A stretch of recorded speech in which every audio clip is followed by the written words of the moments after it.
wood. Mine was $6. I can't. I've been burning furniture. Yours was what? 6. So speaking of 6, it is 6 p.m. So I am going to call the meeting to order, and a little bit different. I am serving right now its capacity as the secretary of the board, and until we have votes for our officers, I will run the meeting. So our first item on the agenda is to approve our agenda. So if the board members could look over the agenda, and if anybody has a motion. I'll make the motion that we approve the agenda as presented. Okay, we have a motion. Second. A second. So we have a motion from Mr. Ball, and we have a second from Mr. Sandfield. All in favor, say aye. Aye. Anyone opposed? The ayes have it, and the agenda is approved. So our first item on the agenda after the approval of the agenda is to elect our officers. And per Danville board policy, we do that every 2 years at the first meeting at the beginning of the calendar year, which is this meeting. And before we elect officers, and since I have the floor, I do want to say thank you to the board. One, for your service. You're doing a great service for the community and the students and teachers of Danville. And, that's a big commitment and very time consuming. So I want to say thank you. Also, to let our viewers know that this is School Board Appreciation Month, and all of the staff and students at Danville Schools want to say thank you. And we do have a gift for you. Some of you picked that up today with your packets for this meeting. And for those that are watching us, it was a really nice scent warmer, and it had the message that we appreciate you lighting the way for Danville Schools, and we appreciate that. So I appreciate it. Thank you so much for the gift. It was nice. Well, you're so welcome. Thank you. Ours already plugged in. Great. That's great. Yeah. So we'll move on to election of the officers. And so the first thing is I would take nominations for chairperson. I'd like to nominate Mr. Troy McCown as our chairperson of the Board of Education. Okay, there's a nomination for Troy McCowan. I'll see if we have a second, and then we'll see if there's other nominations. Do we have a second? I would like to decline that nomination, please. Okay, Mr. McCowan has declined. So technically, in following the Roberts rules, so I still have to ask if there's a second. If not, Mr. Ball can pull back his nomination based on what Mr. McCowan has stated. I will pull back my nomination. Okay, that nomination was pulled back. Are there any other nominations? I'd like to nominate Steve Becker for board chair. Okay, we have a nomination for Mr. Becker. Are there any seconds? Second. Mr. Ball seconds that. That's one nomination. Do we have any other nominations for chair?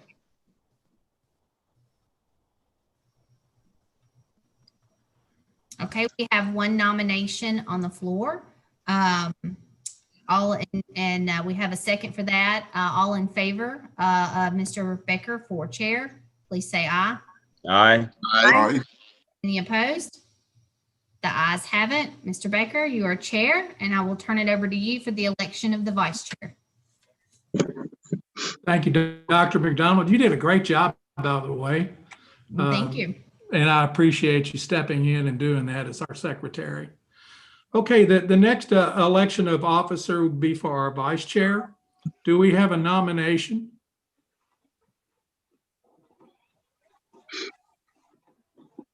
I'd like to nominate Troy McCowan. So do we have a second? I'll second. Second. Okay, so I think Wade, did you second first? I'm pretty sure you did. Is that right? Okay. All right. So we have a nomination of Troy McCown with a second. Do we have anybody else that you all want to nominate?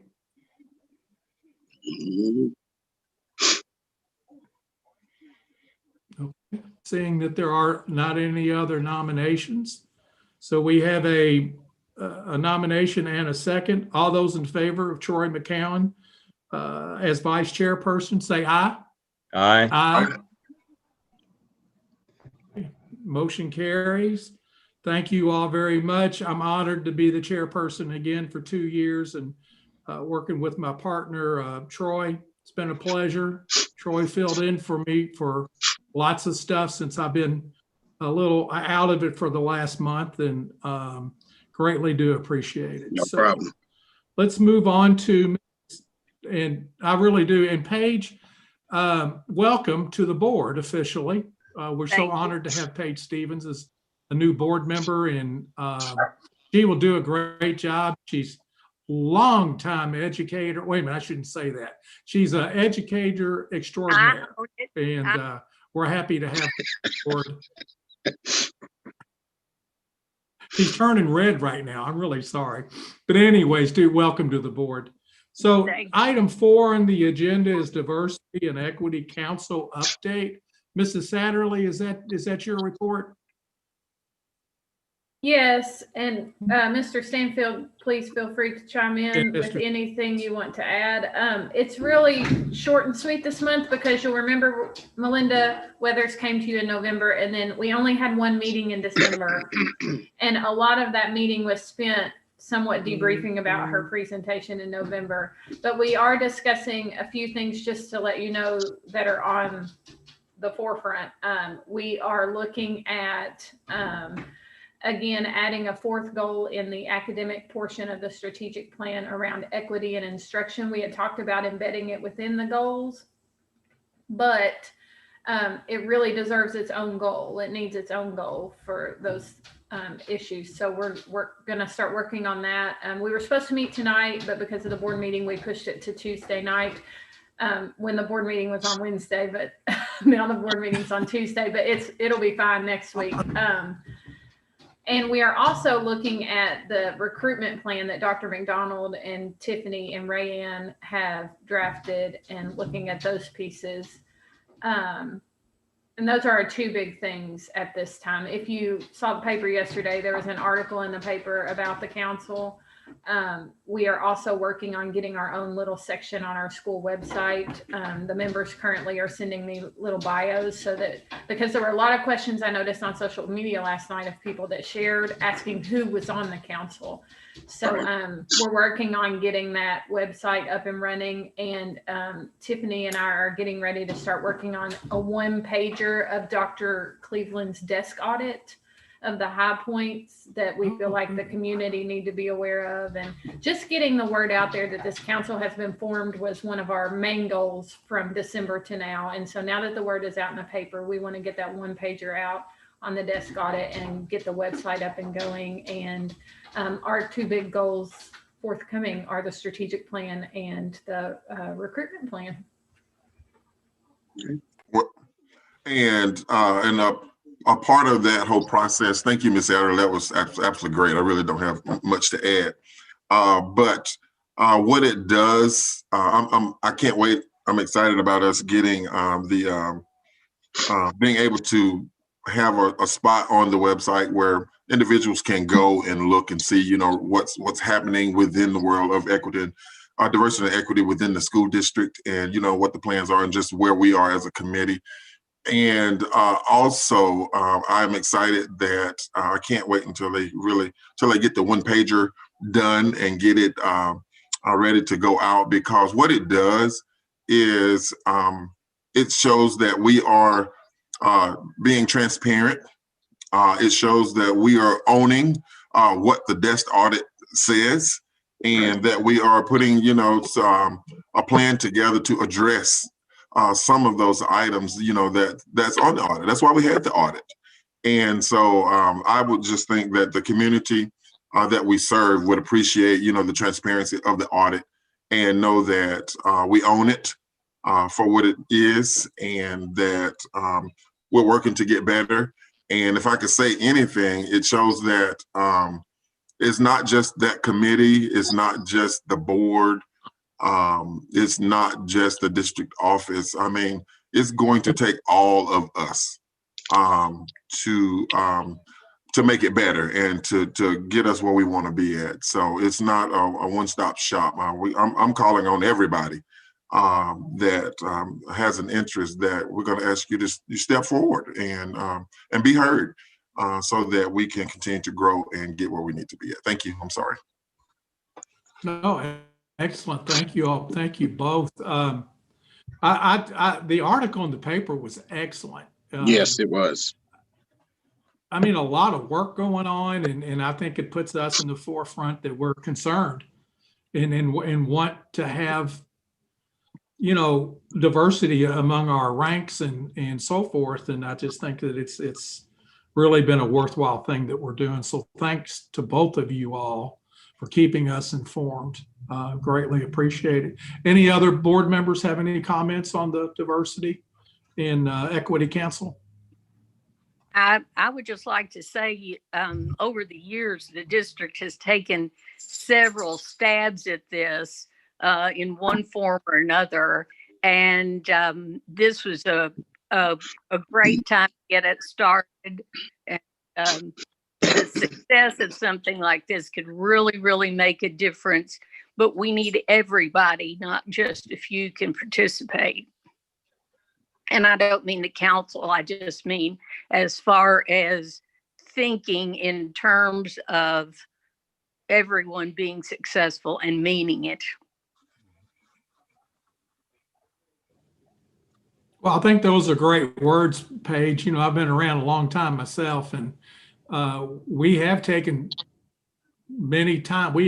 strides to try to do this before, and we've worked hard at it, but it just didn't seem to ever maybe catch on or stick. And so I think with Mr. Stanfield and Mrs. Satterley, we've got the two that we need in place to make it all happen. No pressure, guys, no pressure.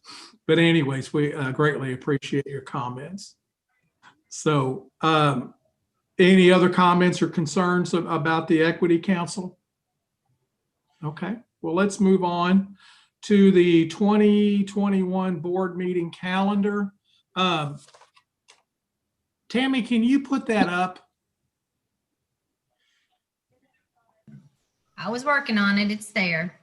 Okay, yeah. The meeting, it just takes me a second to get it up there. Okay, thank you so much. To the board members and also community members, this is something we do also in January, is that we develop a calendar for the year. And I do appreciate the efforts made by central office to put these dates together and where and so forth. And we do realize that we're still in COVID situation, and that maybe or maybe not we'll be appearing in March at Bate Middle School. I'm not sure, but we do have a lot of leeway on our meetings. So has everybody on the board had a chance to take a look at the calendar? Yes. Okay. Yes, I have. Okay, Glenn or anybody, are there any issues with you all concerning any of the dates? No. Okay. Not that I does- could tell at this moment. Okay, well, good. Paige, does this What- look okay to you? As far as I know, I'm just trying to get through today. So I am with you on that. Yes. Okay. Steve, I guess what I'll see, those are tentative meeting places if the COVID restrictions are not in place. Is that correct? Exactly. And Okay. if we need to go just to central office, or if we need to just do virtual, we Okay. still have those options. Right. But You have then that. they would- Good. Okay. But then they would be called special called meetings, because we would be meeting somewhere else or in another environment. And so basically every meeting we've had for the last, I don't know, 6 months have all been special called anyways. So Okay, so if there's not any other, and also if you all would look down at the bottom of the calendar, and there are addresses and phone numbers of board members, and then also our school assignments. If you are assigned to a school that you would rather not be assigned to, this is the time to voice your preference, because we don't mind moving around. As of right now, Steve Becker is assigned to Bate Middle School. Glenn Ball is assigned to Hogsett Primary. Troy McCowan and Wade Stanfield are both assigned to Tolliver. And then Paige Stevens has been assigned to Danville High School. So does anybody want to make a change? Everybody comfortable with that? Yes, Yes. I'm fine. I'm fine. Fine. Okay, that's great. So The what only we thing- need, go ahead, Troy. The only thing they need to do is change my phone number. It's not right. Okay, do you want to just give that to Dr. McDonald after the meeting? Yeah, I'll send it to her. Thank Okay, you. that'll work, and then she'll make the changes and then send that to us. Does anybody else have any concerns about phone number or so forth? My phone number is incorrect as well. Okay, so if we can make that correction also. And to let everyone know, my phone number is a 236 number, but it is my cell phone. It's not a home phone. So generally, I try to answer everything that I can. And if you can't get a hold of me, please send me a text. Seems to work out well. Sure. So we're going to make two changes tonight. Will be Ms. Stevens' phone number and also Mr. McCowan's. Okay. So what I need is that we need to do a board approval on the calendar and the board member assignments with corrections.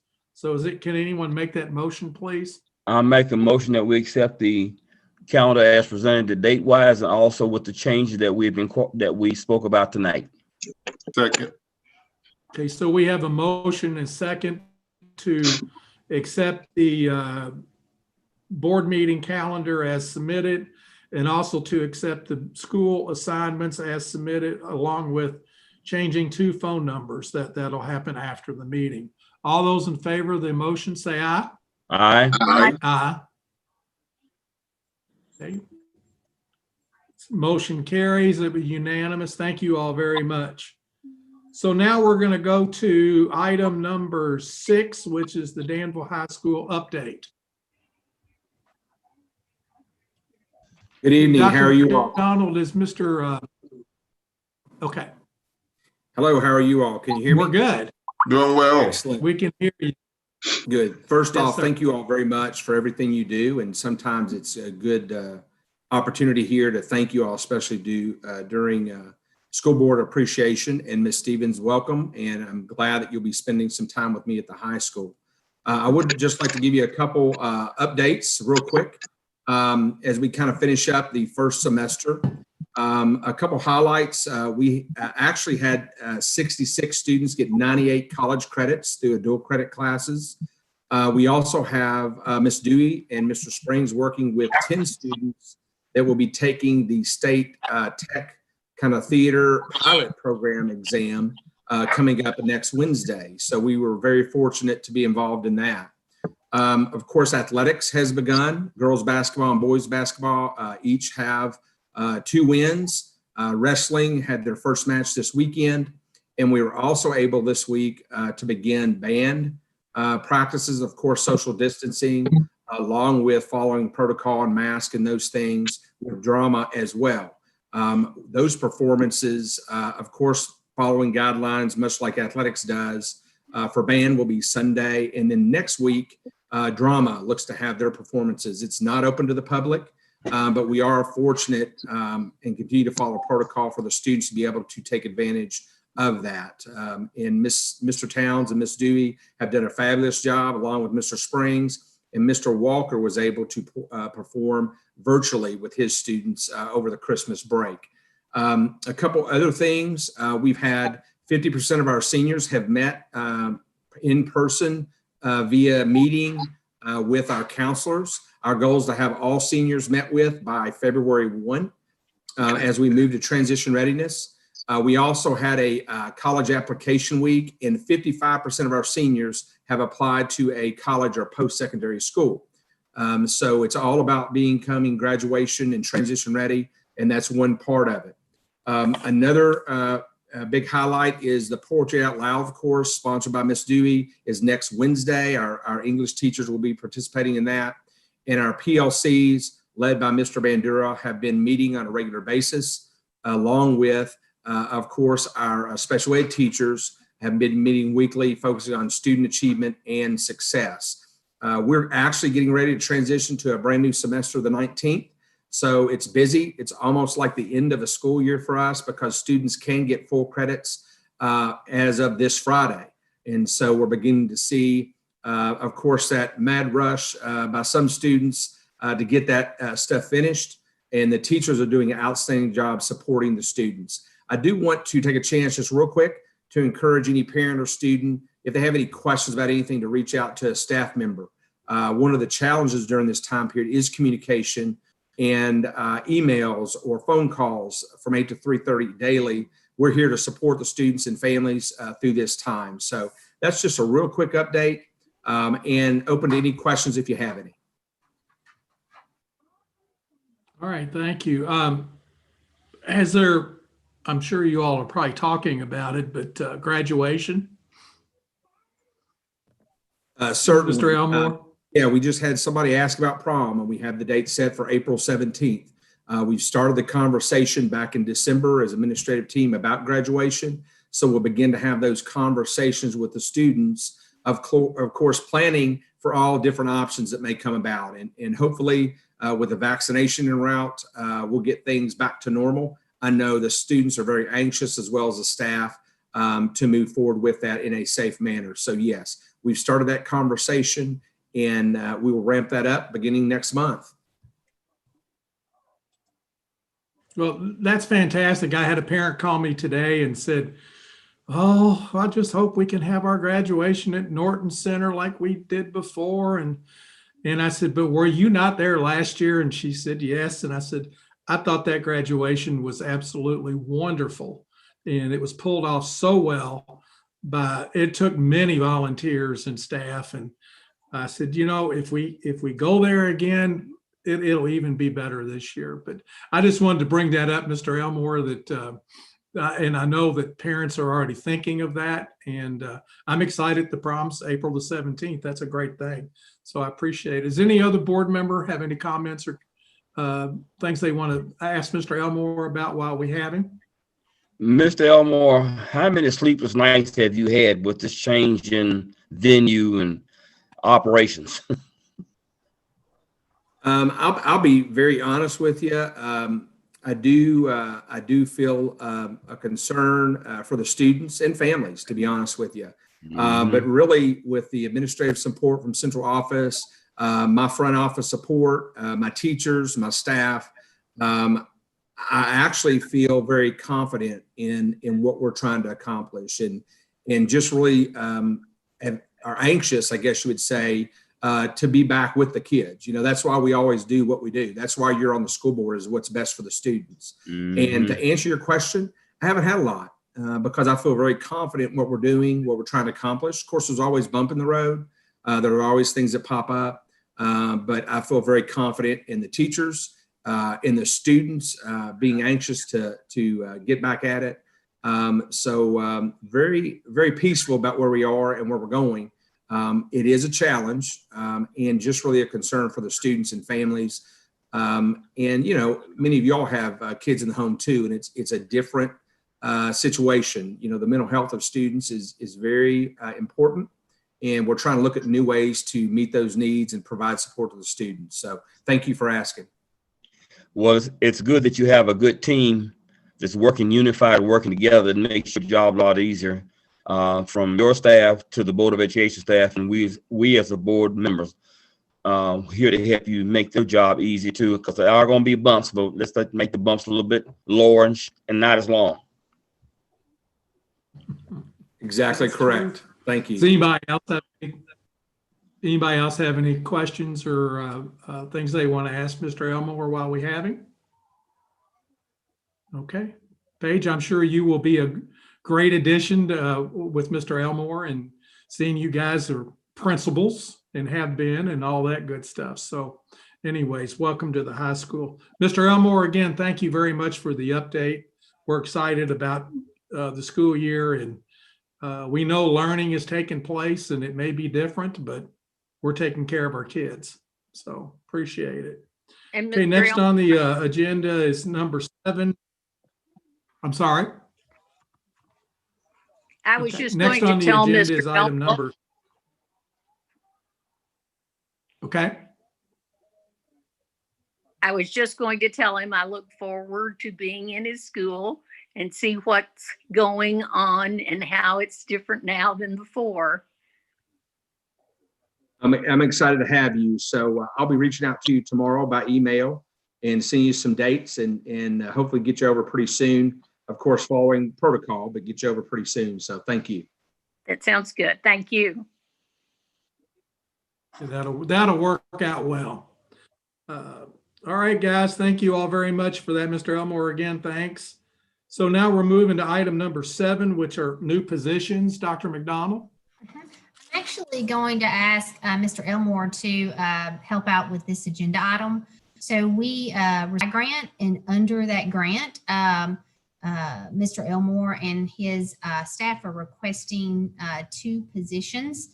These positions would be approved for the 2 years of the grant. So I'm actually going to let Mr. Elmore talk to you a little bit about the grant and what these 2 positions would do.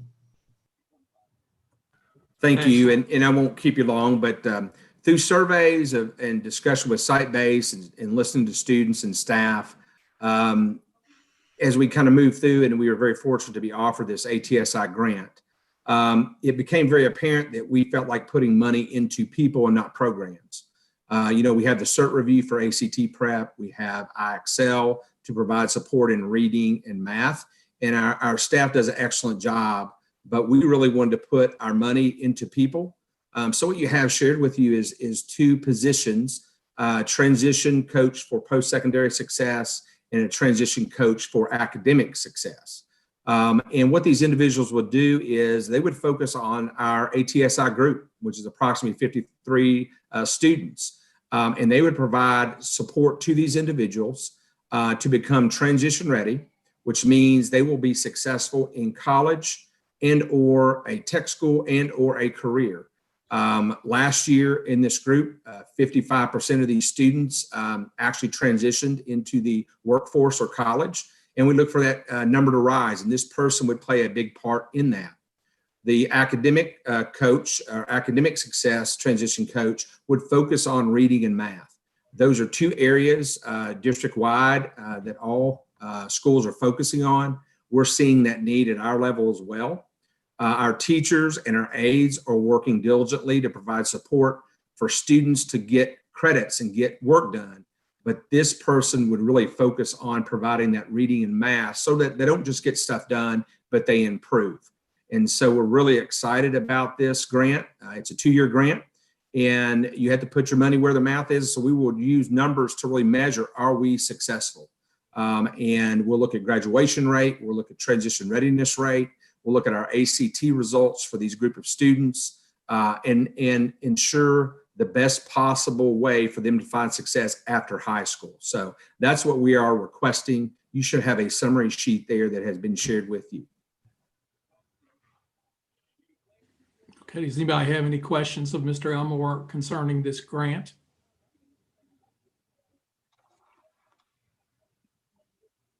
I know it's all positive, and it definitely will affect many of our students, and that's a great thing to do. Dr. McDonald, I guess you're looking for approval from the board on this tonight? Yes, please, so that we can post the positions. I have Okay, a question. that'd be great. Okay. If you Okay. said this, or if it's in the material, I didn't see it. What kind of qualifications are you looking for the 2 positions? The positions are actually classified positions, and we do feel like it's important that individuals applying have maybe experience working with students, maybe social work, those type things, because they're going to work hand in hand, not only with the students in our special ed teachers, guidance office, but also Ms. Myers in our youth service center. So we are looking for not just, and that's why we went a little off the grid, not certified, but somebody who's classified with those real world experiences we thought was very important. Thank you for asking. And you don't feel the need for certification for your reading and math position? No, ma'am. With the support that we have with our teachers and our instructional assistants, they will use as a platform the IXL platform, which is evidence-based from the state. And it's all kind of a self-contained curriculum that they will be working with. And much of the support for homework completion and getting credits comes from the teachers and instructional assistants. This person will really work on, and it's written to our CSIP that was revised by state request, focusing on that IXL program, because studies show that if students can master 25 skills in a year, that their great reading level will increase by a grade and a half to 2.5 grades. And so that's really the platform that they will use.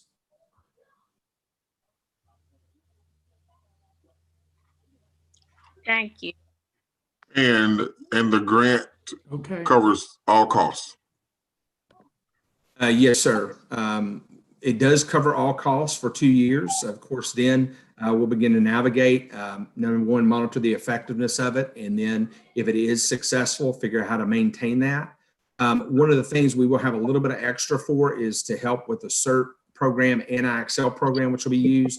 But also, I'll be honest with you, we've tossed around starting a school-based enterprise. Should we be able to match that with some other funds?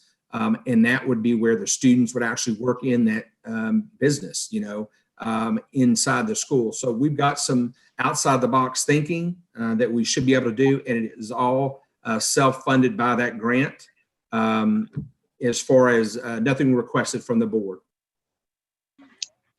Thank you. Anyone else have any comments or concerns? Okay. So we need a motion for this, please, for approval. I make a motion that we approve of the staffing report as submitted. Second. So we have a motion and a second.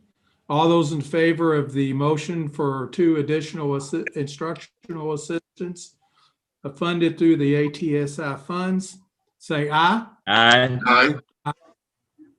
Any opposed? Seeing there are none, motion carries. Thank you all very much. Mr. Elmore, thank you again. Greatly appreciate it. Thank you very much, and thank you all for everything you do. All right, man, thanks. The next item for discussion is going to be the December 1st child count. That would be mine. Good evening, everyone. And Paige, welcome aboard. It's great to have you back in Danville. So I just wanted to share. Thank you. I just wanted to share this. I'm sorry. That's okay. Go ahead. I just wanted to share again the data with you, and I try to present it so you get some historical numbers with it. So you'll see the current year and the past 4-year numbers. Child count is reported annually on December 1st. I wish it were as easy as clicking a button and all of the data just magically come to us. But I can tell you this is a lot of work. And when we started the process early October, it looked like we'd be down quite a few in numbers. The state has a new system of reporting this year. So by the time we got the old system and the new system to jive, we were actually only down 1 student, which is great because, as you all know, our child count is used to generate state funding. It's an exceptional child add-on under SEEK. So this is funding for next year. So I'm very happy to report only down 1. And if you look in that top section where it shows low, moderate, and high, that also has to do with funding. Our low incidence students, we get 2.35 times the per pupil base fund amount for those students, 1.17 times for the moderate and 0.24 times for the high, which is our communication disorders students. And then I've broken it down, the number in each school, and then towards the bottom, the number of each that we have in each category. So you can see that Danville High School, Tolliver, and Sunrise were all up, while our preschool numbers, which we had a feeling that was going to be the case, were down a little, making Hossett go down, and then Bate was down a few. But overall, I'm very report that our numbers are just one off from last year. So that's good news for us. Any questions on those numbers? Mrs. Ray, do you see any trends going on at this point? I mean, the numbers are pretty consistent. Do you think we're going to be there again, or is there anything of concern to you that we need to be aware of? Not that I can see. Honestly, Steve, if we were to run this data again today, it would look slightly different. It's a moving target. We do have somewhat of a transient population with our students with disabilities, not to a marked degree, just some. But as far as any concerns that I have, I don't have any concerns. If you look through our numbers, they're fairly consistent. And I will take a second to brag on our special education staff. We've got a very strong group of teachers and instructional assistants and related service providers who work with these kids to give them top-notch opportunities in education, especially now when it's harder. Yeah, I keep thinking about our special students and the things that you guys have to do in your staff, and the special ed teachers have to do so differently now compared to last year. What kind of challenges have been presented to you guys that you've been able to figure out and make the situation maybe even better? Well, obviously there's been a lot of challenges, but we've been unfortunately doing this, that it's given us time to really readjust and think outside the box and change the way we're doing things. I met with all staff today, and one of the biggest obstacles that we're seeing, and I understand, you know, it's very taxing on parents. They have Google Meets with classes that they attend.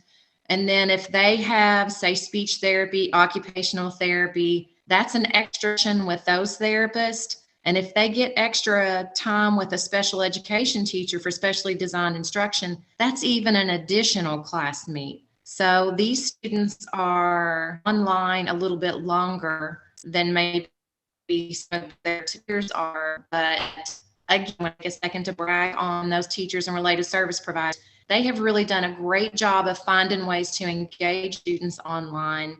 They're pre-recording some videos to help supplement instruction.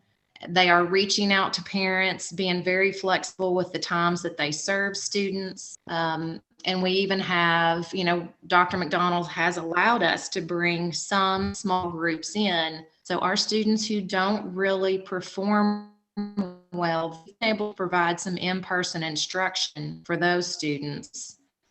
So I think any and every option that's been thrown out there, hey, we've really been allowed the flexibility to try those things. And listening to the teachers today, I have to say that I came away with a good feeling about how well our students with disabilities are doing. And I'll even go as far to say, I've heard situations of some students really thriving in this environment and doing very well. So I feel really good about where we are with service provision for our students.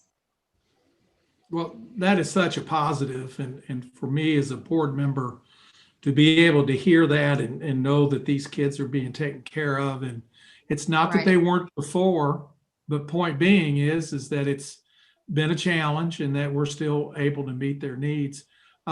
Any other board members have any comments or questions of Mrs. Ray? Let me just say quickly, Steve, that our parents have also stepped up in a big way. I'd like to commend their efforts as well, because it's not easy, and they've been very supportive for the most part. Well, and I'm sure that when parents have gotten used to their kids being at school, some with their special needs, I'm sure that it's been quite a new experience for them to also have to deal. And like you said, it seems to require a little bit more time on their part because of the occupational and physical therapy and all. Well, and I'll give you, let me throw in a plus for that too, Steve. Being virtual the way we are, parents have had really for the first time a glimpse into when we have ARC meetings and say your child gets speech language therapy or gets occupational therapy. We talk about the goals, but because we're virtual, sometimes the parents are sitting right there next to them and they're actually getting to see their child in that therapy session. And we've had several parents really be excited about what they're seeing and even going as far as continuing to implement the strategies they see the therapists do with their children. So that's been a huge plus. Oh, that is huge. And it's, like I said, that's also something really great to hear for our board to hear. Any other board members have any comments?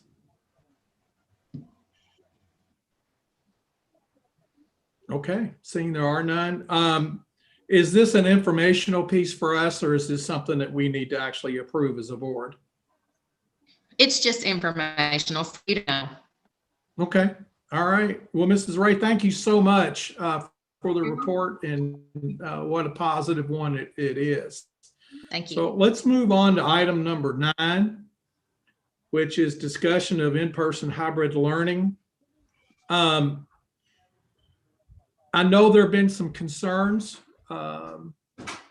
about targeting or staying with the target date of the 19th to go back to hybrid learning and teaching. I just want to get a feel from Dr. McDonald and the board, and I'm going to leave this open if anybody else is listening, as far as Mrs. Satterley or whoever it might be, but I think this is a discussion we need to have. One thing I've been real concerned about is the Boyle County numbers are not jiving with the state numbers. And I don't think it's the fault of Boyle County. I've known Mr. Blevins for a lot of years, and one thing I know about him, he's very efficient. So I just think that there may be concerns out there right now that I think with a little explanation and some conversation from Dr. McDonald and the board members, that maybe we can get a handle on this. The board got, as far as I know, 3 emails from 3 separate people with concerns about wanting to get their kids back in the classroom and to be able to do that as soon as possible. But they also realize that as a board, we have to also look at safety, not only for kids, but also for our staff. So Dr. McDonald, I'd like for you to kind of jump in on this and give us your perspective and things that you've been able to find out. And I know there was a survey that was done recently concerning, how many are going to do virtual as far as families and also our staff and their concerns. So if you would, please jump in. Yeah, so of course it's a lot of information, and like everything else over the last 10 months with COVID, it seems like the information and the numbers just are continually changing. And I know that it's difficult on families to find information out, and then a few days later, we're making a change. I mean, even in the beginning when the state created and started using the incident rate map, and we were supposed to, as school districts, look on Thursday to make decisions from Monday, and we went week by week. And so I just want to start by saying that I feel for our families, because I know it's very difficult to be in a waiting game and to, you know, not be able to make longer term plans, and just know that we feel your pain, as well as educators. Many of our educators are balancing, you know, our staff work, and then also they have children in our system, and are also trying to balance that out. So it's been very difficult for everybody over the last 10 months. And I know everybody knows that, because everybody is living it with us together. So some of the information that I have, and I'll give that information and then open it up for discussion and questions. We did do a survey with the staff, and we had 70% of the staff say that, and it was like 69 point. So we could round it to 70%. So they wanted to stay virtual, and 30% wanted to go back to the hybrid.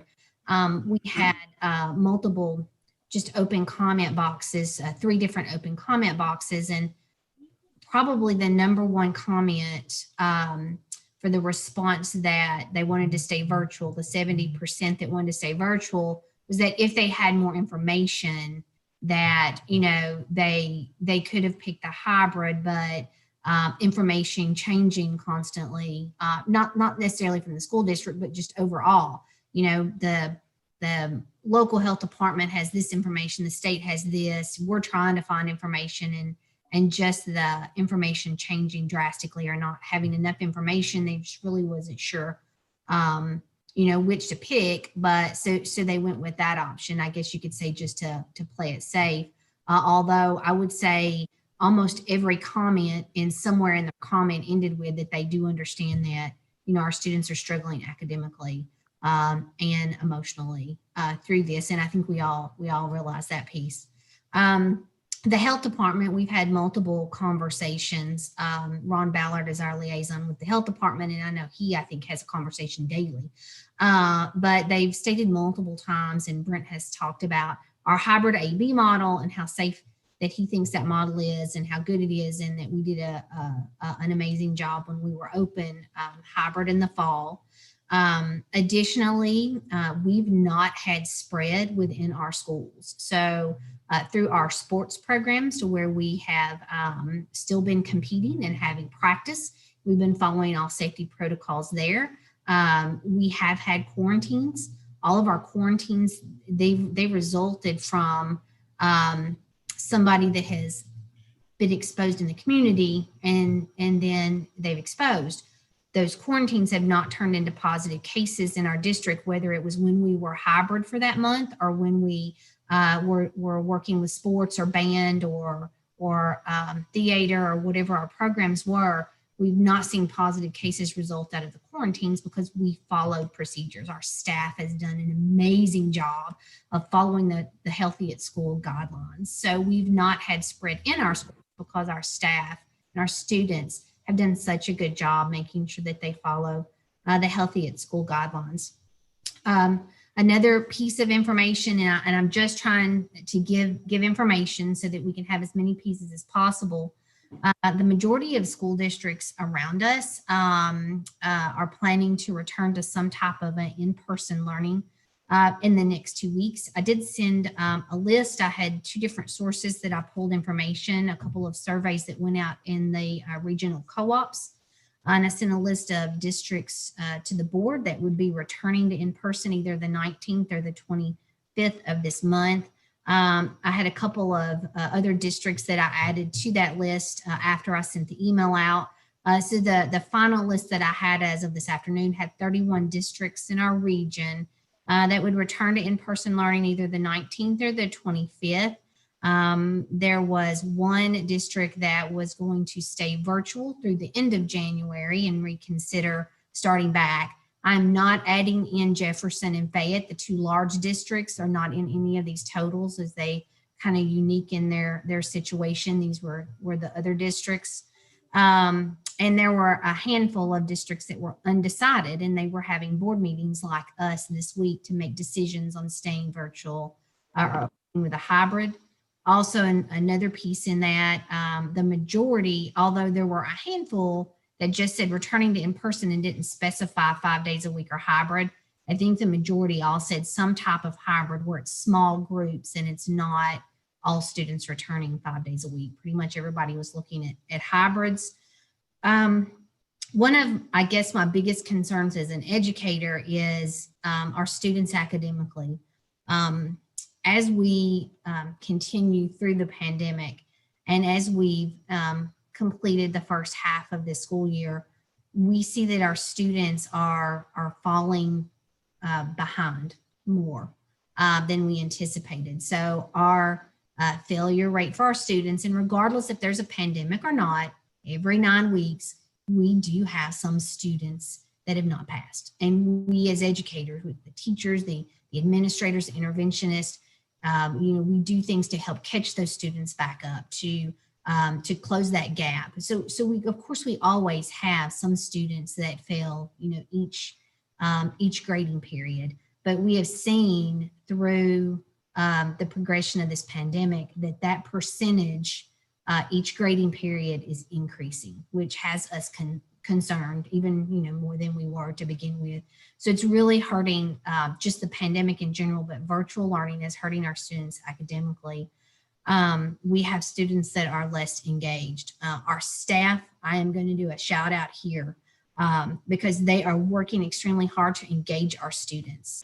And we have staff that normally this is not their role, but they are calling students, working with students. I mean, even our transportation department and, some of our office staff, they're reaching out to students, whether it's to help them one-on-one with a Google Meet, with interventions or tutoring. And like I said, even including our bus drivers and bus monitors, making phone calls to families and trying to really help and get those students back engaged. So our staff is going well above and beyond, but our students are still struggling academically. Virtual is just hard on our students. The Bull County incident rate today was 88.4. The state's rate today was 81.35. So we are very close to the state rate.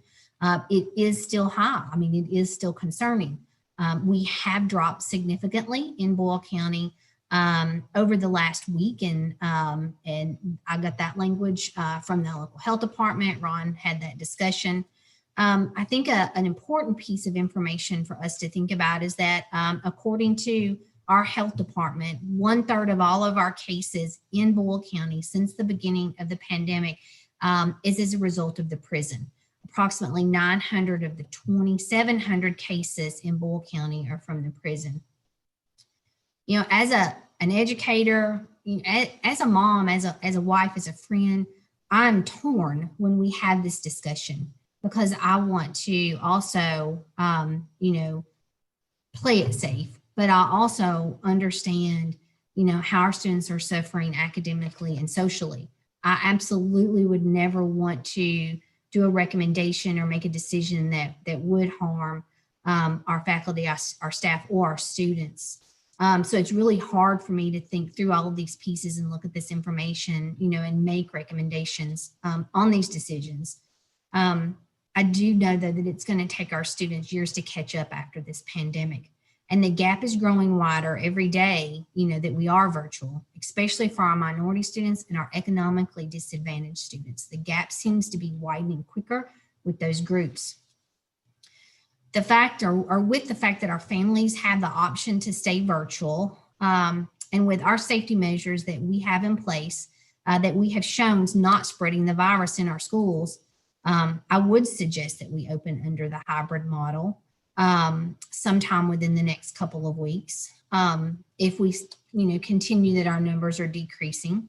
I do believe that we've passed the point of that holiday surge as well, which I think shows that the last 5 to 6 days that we've started seeing a decline. In saying that, though, I completely understand how the virus has impacted our families and our community. It's stressed all of us to no end, and for some families, it's hurt deeply with loss. I'm going to support anything that the board makes as a decision tonight. I would like to ask the board, though, as you have the discussions, if you voted, or you don't even have to vote, if you direct us to stay virtual for a certain length of time, I would ask that we only donate that or designate that time through the January the 29th, and that we reevaluate at that point. I wouldn't want to state that we're going to stay virtual into February. We do have the vaccination on the way. We do see our numbers decreasing. We've passed that holiday surge. And so, I understand if the board's wanting to stay virtual a little longer, but definitely would want to make sure we reevaluated moving into the 1st of February. So I know that was a lot. That's my thoughts. That's some of the information that I have. I put some numbers, some harder statistics and numbers in an email to the board earlier. So you have some of those numbers. I placed the current failure rates of our students and gave some examples across grades as well in that email for you to review earlier today as well. Okay, thank you so much. Glenn, do you have any comments you want to make at this point?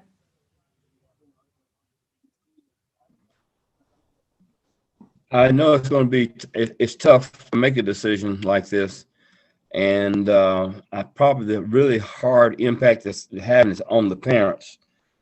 They don't know how to really support their kids and get their kids in the virtual world. So it's, in a sense, it's trial by error, but we got to do the best we can. And, but believe from personal experience, we got to play it safe. And I know that. I know that's tough to say, tough to do. And some people may not want to hear that, but it's better to be safe than be sorry. It's true. Mr. Stanfield? Yes, thank you, Mr. Chair. Dr. McDonald, I have just a few questions. For number one, I guess according to the surveys, that you guys have already done, if we decide that we will come back in some hybrid portion such as what we left off with, is there enough staff, be it teachers, be it transportation, to operate efficiently and effectively? So I had a conversation with Mr. Dunn this morning, and he says that we do have enough to provide transportation under hybrid. Mm-hmm. Not have enough transportation staff, of course, if it was 5 days, but that's definitely not a consideration, and I wouldn't ever recommend that at this point. But for hybrid, we have transportation. We currently, as of today, have the staff to open hybrid. Now, there could, that's as of today. That could change. We also have a plan if we have, so let's say that we have a teacher that's quarantined for, family exposure or whatever the case may be. We have a plan, and this was our plan the last time we were hybrid as well too.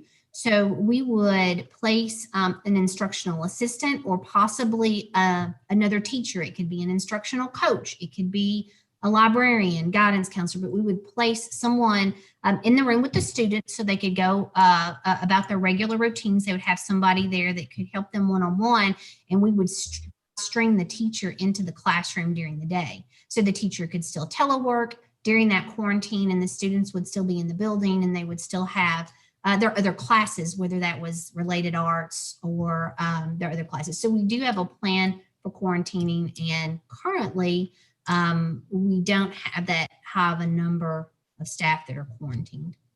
Okay, awesome. Thank you. Also, I guess, and maybe Ms. Satterley, maybe, I'm not sure. But you were talking about, I'm very well aware of some of the struggles, that students are having when they're not, in the classroom. There's no substitute. I don't care. There's nothing you can find that beats that face-to-face, one-on-one that you get with that instructor in the classroom. And as great as technology is, that you still just can't beat it. And with that being said, you were talking about the students who are struggling and the students who are failing.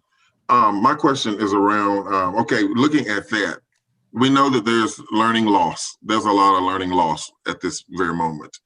But with that, are some of our failures, I'd like to know when looking at learning loss versus, are the kids not learning because the way they're being instructed in the virtual world, or is that percentage bad because they're just not showing up to do the learning? So looking at the non-communicative students versus the students who actually are attending, but they're just failing.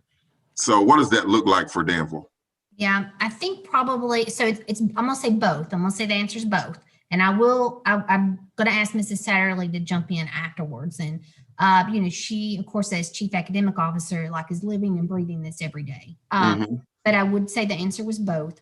I would say we have a very high percentage of students that are not engaged. They are not showing up to their meets, and they're just not doing the work because they're not engaged, not logging on.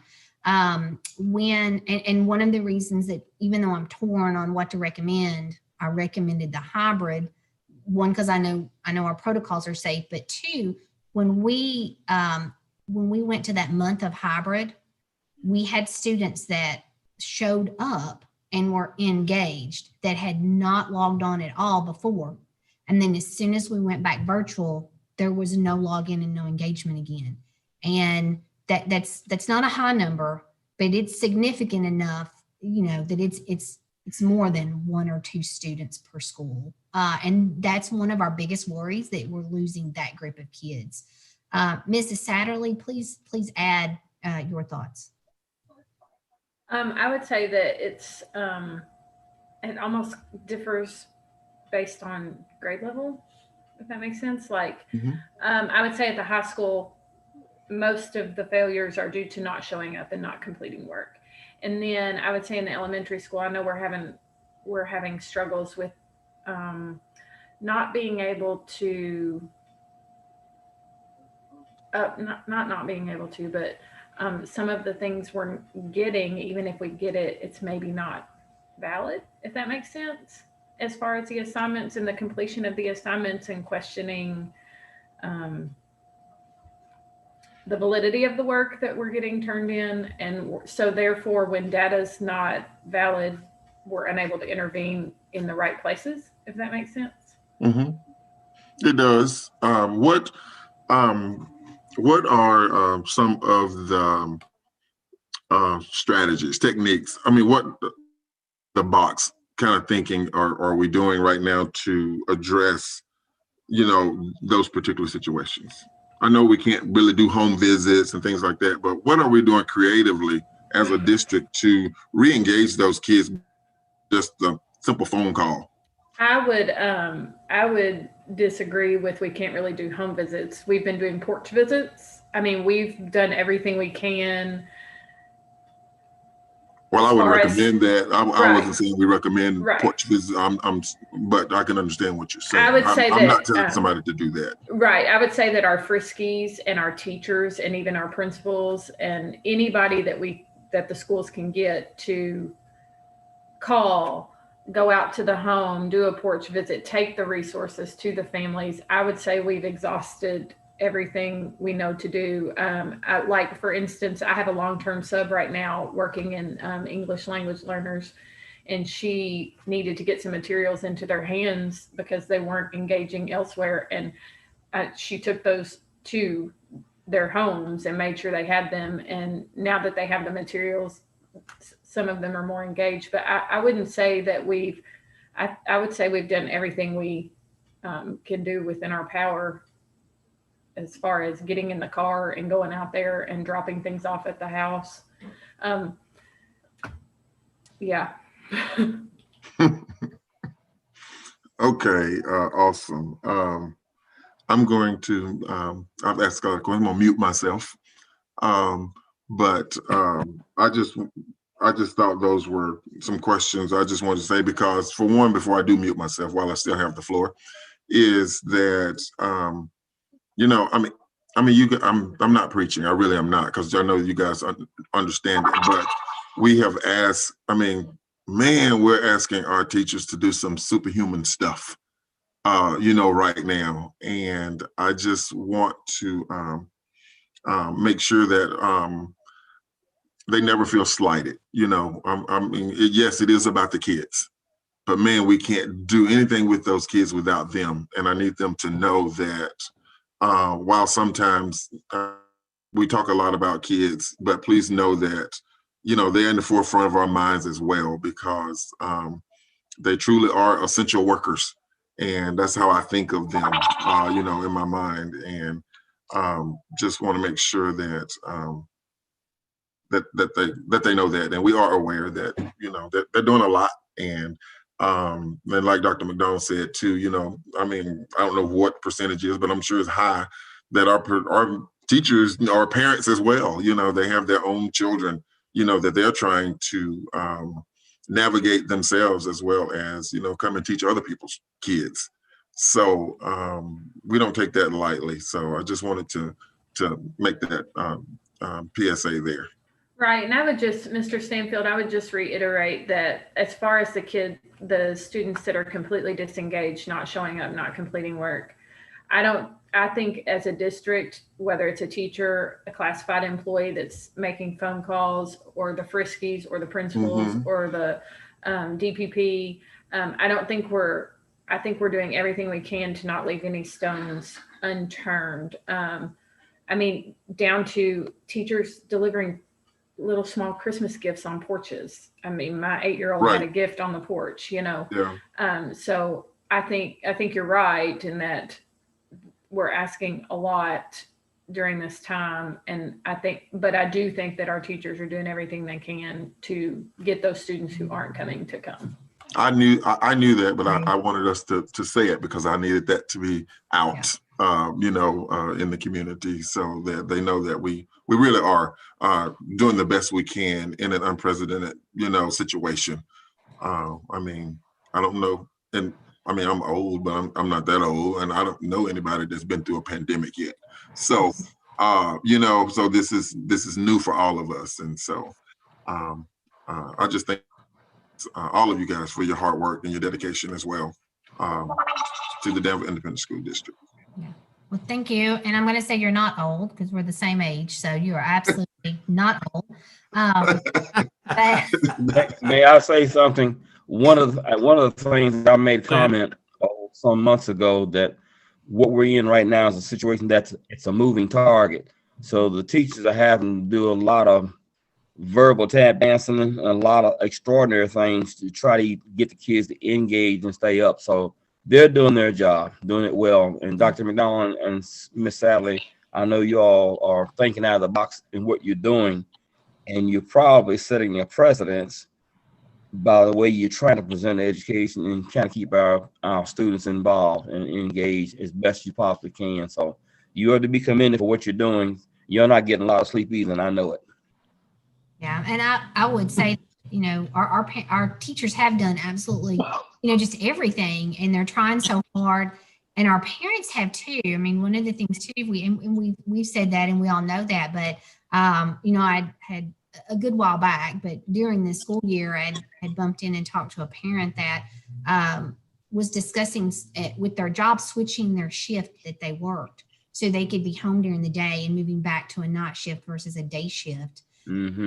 Because their child was just with older siblings, and the child wasn't logging on, and that parent was making the sacrifice to, you know, they hard to get to day shift at their employment, and now they were going to have to request, or were thinking about requesting to go back. So the sacrifices that everyone has made during this is it's just hard to fathom. And I think that everyone, parents and teachers, have been working as hard as they can. It's just, like you said at the very beginning, Wade, nothing substitutes for school face-to-face. And even with technology, it's just not quite the same.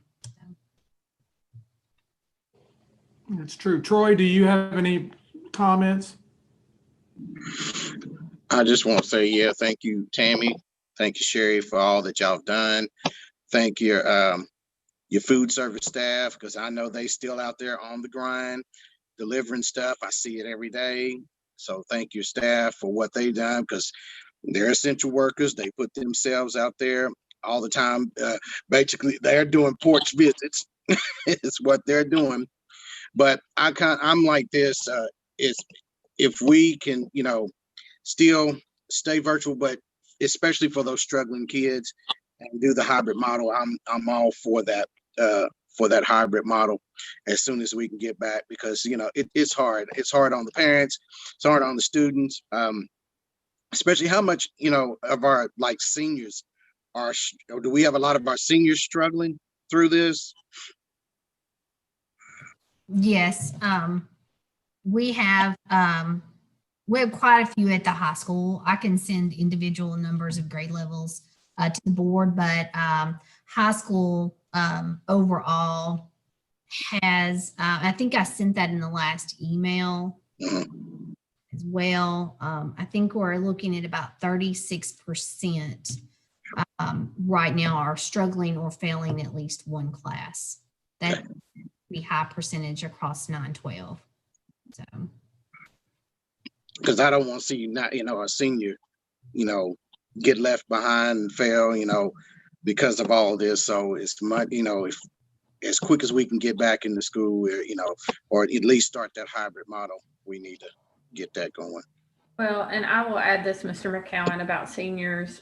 So I think Mr. Elmore said that the counselors had been in touch with 50% one-on-one meetings with the seniors at this point. They've also instituted a senior mentor program, Right. to where they've assigned every senior a mentor of people who are willing to mentor. Okay, I've got one senior here in the house, so I just want to make sure that he's getting what he needs to get. So, all of them for that matter, so they can get across that stage. What I'm I just also have hoping, to ask. Go ahead, Mr. Bob. what I also hoping is these students not using this situation as excuse not to get their work. And students will take advantage of a situation, and really they're hurting themselves and maybe hurting others. But that concerns me also. Yeah, I agree. But and good point, Mr. Bob. But we also have to be very careful too when we say that, because a lot of students can't control their situations. Their home situation is beyond their purview, and it makes it very difficult sometimes. And we just have to be cautious and aware of that. And it's not that they're necessarily taking advantage. But I know this to be the case. But I'm gonna ask this question, Ms. Satterley, that when I know that when our teachers are when you're working with the staff to work with the kids, and just looking at, because we've been dealing with this as well. I've been training myself, so and really just allowing those teachers to be creative. I know you guys are doing that. Just really, I don't want to call it dumbing down the content or the standards, but at least just pulling out those essential standards and just getting to the nitty gritty, and taking out all of the fluff. And do you see where I'm going, Ms. Satterley? And just allowing them to just, if you can show me mastery, and if it's just in 3 steps versus had I had you, I could have walked you through 12 steps. Do our teachers have that anonymity? Are they free enough to be creative like that with our students? Yes, that has actually been a lot of our conversations in our instructional coach PLCs that's what they've been doing in their PLCs with their teachers, is identifying those, we're calling them anchor standards. I like that. Yeah. So those essential standards that are absolutely necessary. Not that all of them aren't necessary, but they are. We all know they are, but we're in a place where we really have to identify those big rocks. Right. And that's what I have observed in PLCs with my instructional coaches, that is occurring. Yeah, because we've seen a lot recent success just with some backwards planning, and so some of our students can get to the end real fast, and and you can do some different maneuvering, and just allows the system to be able to help those who need a little more. So thank you very Right. much. Well, and all of that you're saying, the backwards planning and starting with the assessment and working backwards is part of that professional learning grant that we got last year. That was what we were doing anyway. So it just kind of lent itself to for us to even dive in and get even a little bit more focused right now. So like at Hogsett, for example, the coach there, they have two different documents going right now. They have this is our normalcy curriculum pacing guide, and this is our code, like this, so they're working on both kind of Right. at the same time, but focusing on that one for right I'm just now. trying to think of anything. That failure rate just really bothers me. And so I'm just, again, I'm thinking out of the box as well, just trying to throw out ideas is all. Not that you're Yeah. not doing it. Well, and I appreciate that, and that's very helpful. And even, when the meeting's over in the next couple of days, if you think of things, or as an educator, if you see things in your district or districts, shoot Mrs. Satterley and I an email, because every idea, every thought, it is helpful, and we can pass that along to the principals and the teachers. And please keep throwing out those ideas and out of the box thoughts. Going back to the seniors real quick, I would also say that the semester ends Friday, and any student who, Mr. Elmore has let me know that any student who has a 50 to 59, they're going to offer some pretty intensive credit recovery between the end of the semester and February 12th to try to get those students caught up. Good, that sounds great. And do we say Okay, this is in high school, Ms. Satterley? Do we what? I'm sorry. Send out failure notices. Are the parents aware that their Yes. student has the potential of failing prior to getting that grade? I believe so. I mean, they send out the midterm reports. I'm not like, but that's like a report card report. So they get that midterm 4.5 weeks into a. Right. No, I meant something specific, something special. I mean, we call it the failure report. I mean, if your student is, especially a senior that has the potential of failing a class, even a junior, I would say, that they would get some notice prior to, because as a parent, I hate to get the report that said my child has failed a class and I was even communicated with. At least can I get a card or something in the mail that says your student is in danger of, before that final grade is posted? I do know that there's individual phone calls as well from the high school. There's multiple people that are making individual calls on some of those students to families. So we would have to, I wish Mr. Elmore would have been on for the conversation. He could have given Right. specifics as to how many. I don't have that actual data. So. Right. Okay. I mean, thank you. I appreciate it. I think Ms. Stansfield, I know my wife, I think she gets like emails from the teacher. So if there's something that's going wrong, my wife will get an email from the teacher and let her know that, hey, this is happening, and she's failing or he's failing, and so we usually get taken, because I think that's what my wife is getting, emails from the teacher. That way she knows what's going on. I would definitely say that Mr. Elmore puts a large focus on being ready to transition. So he's even got people working on that's not necessarily their primary responsibility. So like, in addition to the 2 counselors, there are other people that are assisting with that as well. And through AmeriCorps Vista, they have a college coach that's working with an extremely focused group of kids, I think 20 to 25 kids. And then with the grant that you all discussed earlier, that's what another one of those positions would do for some of our identified students under IDEA. Hey, I ask specifically because I don't think it's 100% across the board, because my house didn't get one. So I'm just saying, I think it may be some and not all. Well, Thank you for that. Yeah, we'll check into that and see what the exact is, and let you know. Okay, I have a that'll couple work. Ms. Stevens, do you? Yes. What the significance of the 19th is what? That's not the end of the 9 weeks, is it? And Yes. Is it? No, it's not. That was the date designated that we would go back to the hybrid learning. The 19th is the end of the 19th is the 15th, which is Friday. So technically 19th is the beginning of the new, actually the beginning of the new semester for the high school. So since Right. our block, that'll be the first day that students are in class with their new schedule and their new teachers. Okay. Well, I look at this through the lens of my 4 grandchildren that are in Kentucky. The ones that are in other states, it doesn't really apply exactly, but I know how desperately they need to be back in school and how cut off they feel for being at home so long. And I want them to have that experience. The oldest one is a 6th grader, and she said, you know, I'm in middle school and I've never been in the middle school building. I know they need to be back in school, but I'm so hard pressed to think about them going back too early.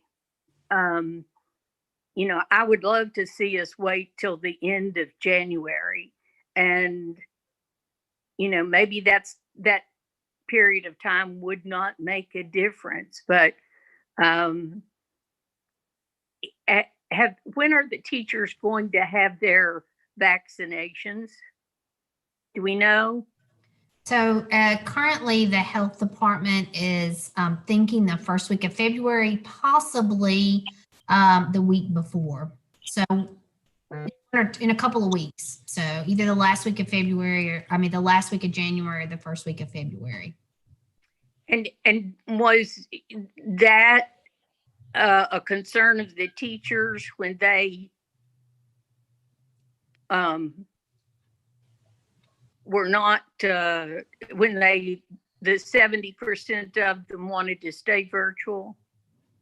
I think it was the numbers that they were seeing on the state incident rate map were high. We did the survey and almost all of the replies came in on Monday.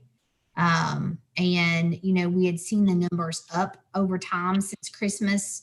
The numbers have been decreasing this week. But I think everyone, including, you know, myself and the board, because we have had high numbers, you know, it is concerning. If we had not been in hybrid for a month prior, and it worked for us when we did it before, we didn't have spread at that point. You know, I think I probably would be asking, you know, for something different or giving my opinion differently. But I think because of the fact that the health department has reviewed our plan back before we were in hybrid at the end of October and November, and the fact that we've not seen spread in our schools, not only when we were hybrid, but with small groups that we've been bringing in, because we've been bringing in small groups pretty much off and on the whole time. We've not seen spread. And of course, we've had athletic events, we've had band in, we've had choir in. You know, we're having groups, practices in our building and even athletic competitions, and we're not seeing spread in our schools because we're following our safety measures and doing a good job with it. So not spread with students. Has there been any with staff? So no. So we've had staff quarantine. So for example, before the holidays, we had a staff member that was in one of the buildings all day long, was actually shared a space with another staff member all day. The day that the staff member was here, there were 2 administrators that were in and out of that classroom, and sometimes I think some other staff were in and out quickly, but for any length of time, the administrators had been in and out, and 2 staff members. The staff member's family was positive. They got a call and left immediately. It was around 2, was positive, and then we quarantined the other staff members, but the other staff members did not get COVID because they followed protocol. They used the hand sanitizer when they were supposed to. They wore their mask when they were supposed to. So all of our staff and faculty that have followed our protocols even if someone has ended up positive and maybe they were at our building, during that 2 days before they tested positive, we may have quarantined someone, but no one was COVID positive based on exposure, in our building, the teachers and the staff that were following the protocols. So our safety measures have prevented spread, not necessarily prevented a quarantine, but they prevented spread. So. Okay. Thank you. Dr. McDonald, thank you. Ms. Stevens brought something up that just made me think. Do we have results? Anything we can see that was sent out? Do we have any results? For the survey? Yes, ma'am. Oh, so no, I had not sent anything out. I can send that out. It was so the survey that we sent from the district level just said, do you want to, do you think Danville schools should stay virtual? Do you think Danville schools should open under a hybrid AB model? That was the 2 questions. And then it just had an open comment box. And I would say that the comments ranged pretty much everything we've heard today. Some people just, wanting to play it safe. Some other individuals talking about that they saw that their students were struggling and thought we should be back. Some said, I know my students are struggling. I want to be back, but, I'm still going to, vote virtual to play it safe. So the comments honestly were exactly what we're hearing tonight from everybody, but it was just those 2 questions. And it was like 69.7, and then like 30.3. So it was a 30-70 split when you rounded, 70 for virtual and 30 for hybrid. Okay, well, and that's okay. Thank you for that. And just whenever you get it, I would just like to see it. And with that being said, then I too, I would like to see us go back to the hybrid model that we left off with before we had to go back to virtual. I thought we was at least recovering a little bit of ground, but I just want us in this next round is to, I hate to even say it because we're already working hard, but I want to make sure that the students who are coming are those students that we were just talking about, that needs to be there, and we don't continue to just let them, now you can come to school, and make sure that the ones that are coming are the ones that are already being successful, and which is great, but we also, like you said, we want to get back for those kids who are struggling and those to recoup some of that learning loss, that has happened. And so, but I would not like to see us come back as quick as the 19th.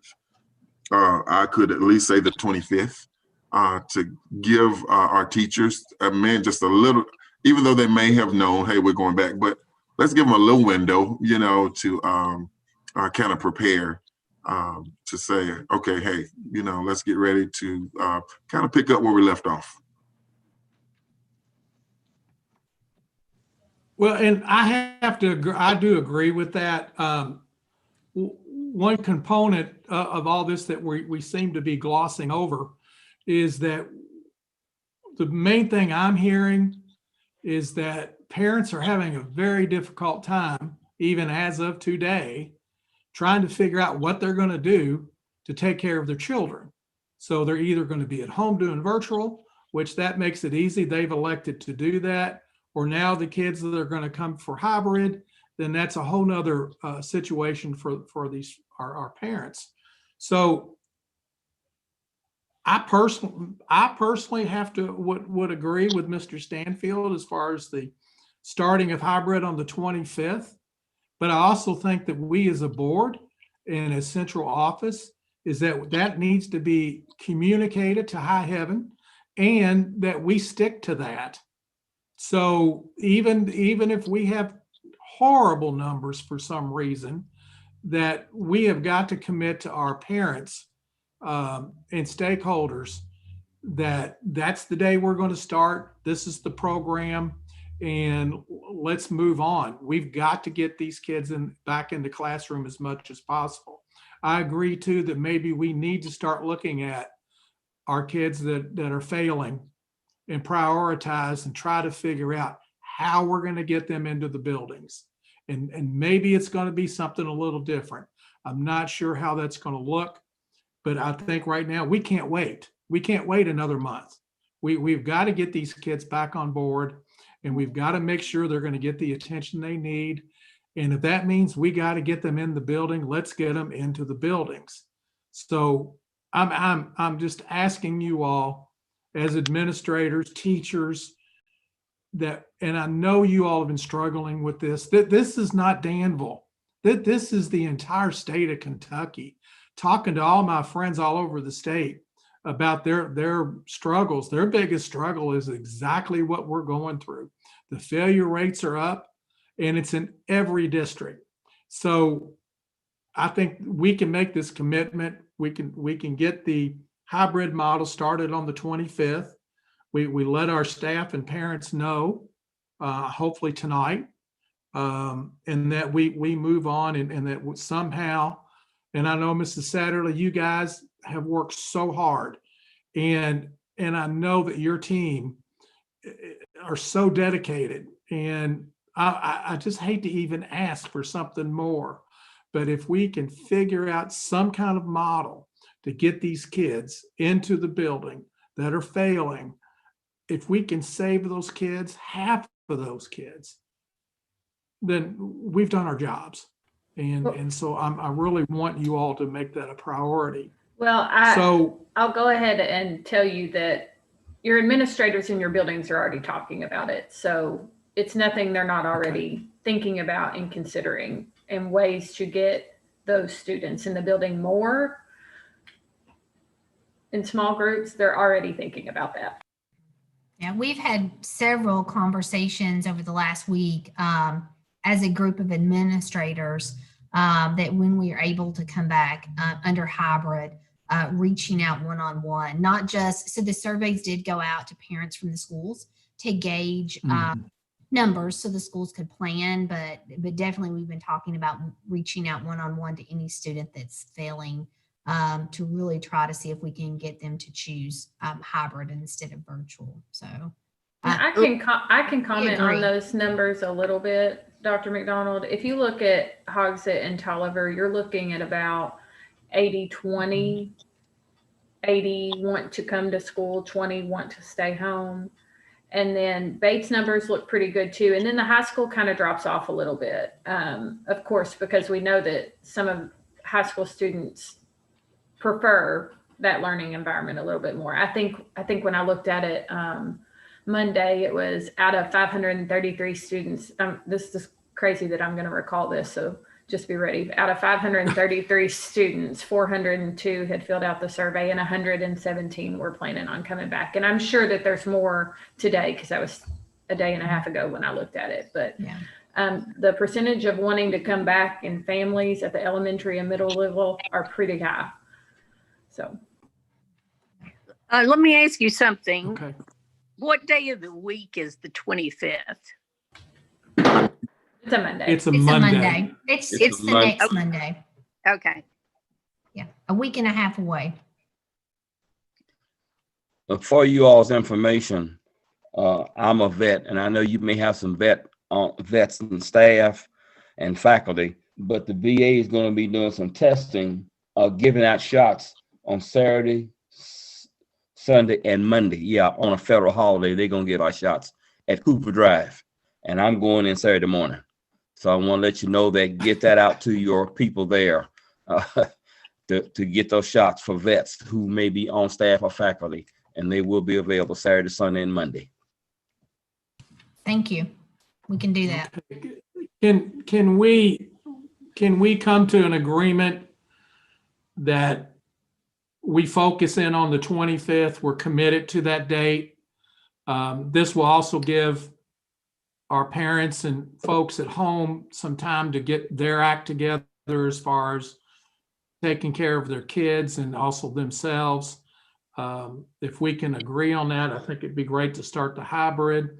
Sherry, I'm so glad to hear that administrators do realize and know that we have got to get our kids that are struggling into the building somehow or another. And I go so with the- I'm going to, I go with the we need to 25th. leave that plan up to you all. And if transportation money becomes an issue and we can do some things even after school as far as getting buses to those homes and picking these kids up and getting them in for special instruction. Well, Dr. McDonald, figure out a way we can do that out of the budget. And I just think, I just think it needs to be priority one. And that's why we're here. So Dr. McDonald, would you like for us to make a motion? Or by that, consensus? Or do we can leave it as a consensus? It's fine with me. That's fine. If it sounds to me like that you're in agreement, so if the 25th is fine, we'll work on that. I will say that I'm not going to do an all call after the board meeting because it'll be so late. I would not want to do that. Okay. But I promise you an all call will go out to That's the fine. parents. Okay, I appreciate that. And really do appreciate all of you all, our teachers and staff and everybody that gives 120%. It's an amazing family that we have. And so thank you all very much. Let's go on and move on to the item number 10, which is the ACT for sophomores. So Dr. McDonald, if you want to jump in on that one. Well, I can. I think this is a short and simple one. I could also let Mrs. Satterley, if she's not jumped off. This is I'm here. it's up to, Chief Academic Officer. This is her area. okay. But I'll just let her jump in. Okay. I have it on the screen. For the past several years, of course, last year we weren't able to do it because we were sent home for the pandemic and we weren't in school. We barely made, we got the initial test date in for the juniors. Of course, that's a state required assessment, but we have made it very clear in our district that testing our sophomores is a priority of ours also. And legislature actually says we have to, but there's no state funding to do it. So we technically don't have to, but we have always made it a priority. So we would like to test our sophomores this year. We will be testing juniors. I'll give you the exact dates during my strategic plan update later on the agenda. But we have opted for online testing, which gives us 6 days to test, and we can bring in small groups if we were in a world where we weren't in person in the buildings, or it even gives us that capability in a hybrid fashion. So we had, when I looked, I don't have my glasses on, and that is tiny. I think it says 128 sophomores. 128 sophomores at $36 was somewhere in the $4,600 range. Yeah. So we are requesting that we get to test our sophomores too. Yeah. And we don't have to necessarily have a vote. Of course, the cost is under $10,000, but we like to bring this to the board. We know that you want to, know what's going on in the area of assessment. So you can give us a thumbs up if you want to make a motion on it. You're welcome to do that as well. Well, I'd like for us to make a motion on it since it is an expenditure. So anybody want to offer a motion, please? First. I think this is, I think it's awesome. We ought to be testing our sophomores, so definitely agree. But I just had a quick question. Okay.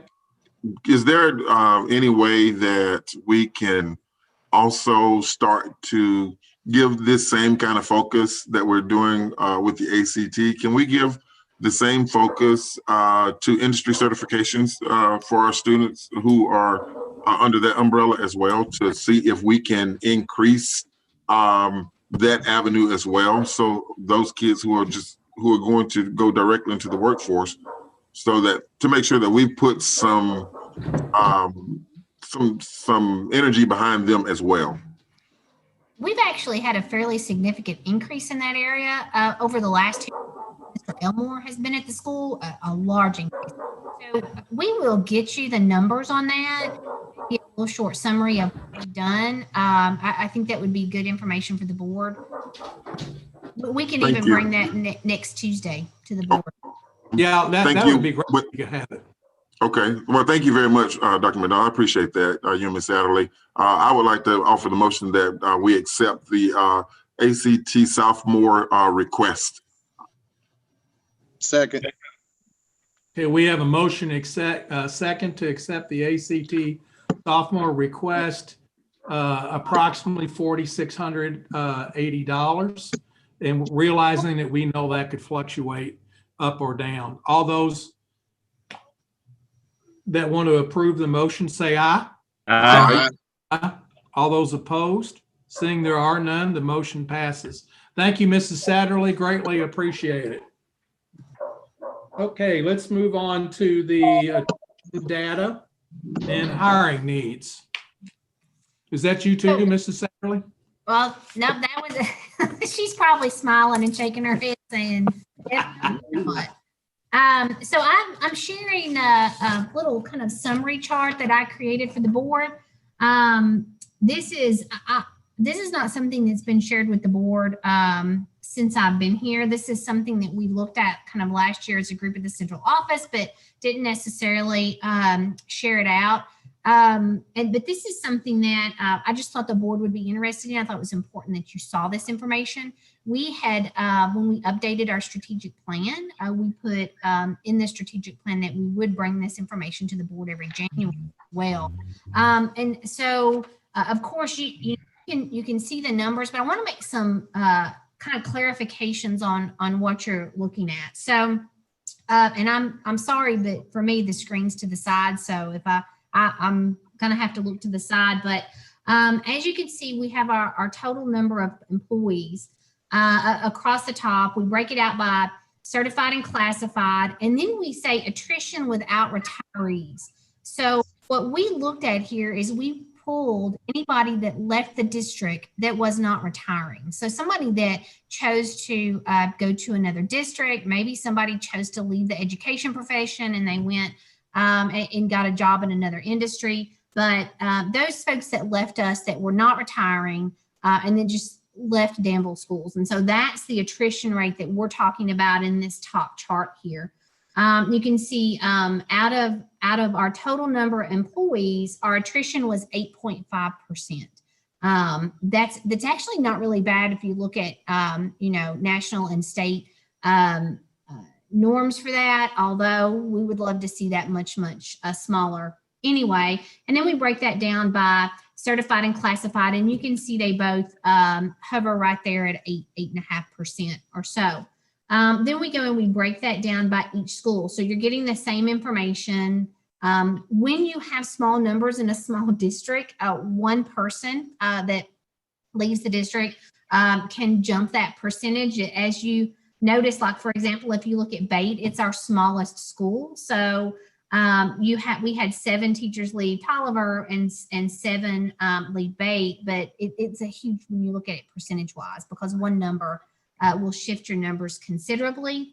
Sunrise and Acre Academy, we pulled that out. District-wide, I put a note at the bottom.